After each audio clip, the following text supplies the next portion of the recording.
Bienvenue sur France 24. Si vous nous rejoignez, il est 19 h à Paris. À la une de l'actualité, Donald Trump inculpé. C'est une première aux États-Unis. Dans une dizaine de minutes, la semaine dans le monde. On refait le tour des unes de l'actualité internationale avec nos éditorialistes. On va revenir sur l'inculpation de Donald Trump. Bien sûr, on évoquera la question du nucléaire dans la guerre en Ukraine, la décision de Benjamin Netanyahou de reporter la réforme de la justice, la présidentielle au Sénégal et les retraites en France. Donald Trump inculpé, une première aux États-Unis. L'enquête porte notamment sur 130 000 $ payés à l'actrice du X Stormy Daniels en échange de son silence. Donald Trump devrait se rendre mardi au tribunal de Manhattan pour prise de photos et empreintes. Joe Biden a décliné tout commentaire. Les républicains soutiennent l'ancien président.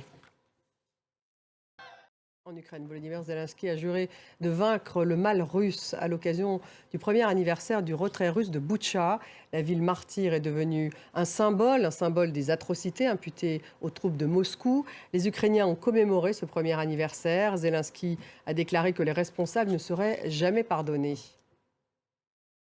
En Turquie, c'est le coup d'envoi officiel de la campagne pour la présidentielle du 14 mai. Scrutin crucial, bien sûr, pour Recep Tayyip Erdogan, qui espère briguer un troisième mandat, enfin qui le brigue et qui espère l'obtenir. Merci de nous avoir suivis. Restez avec nous dans quelques minutes. La semaine dans le monde. On revient sur les unes de l'actualité internationale avec nos éditorialistes. On va parler de l'inculpation de Trump, de la question du nucléaire dans le conflit ukrainien. On va parler d'Israël, de Benjamin Netanyahou qui reporte la réforme judiciaire, mais aussi de la démocratie au Sénégal. Restez avec nous.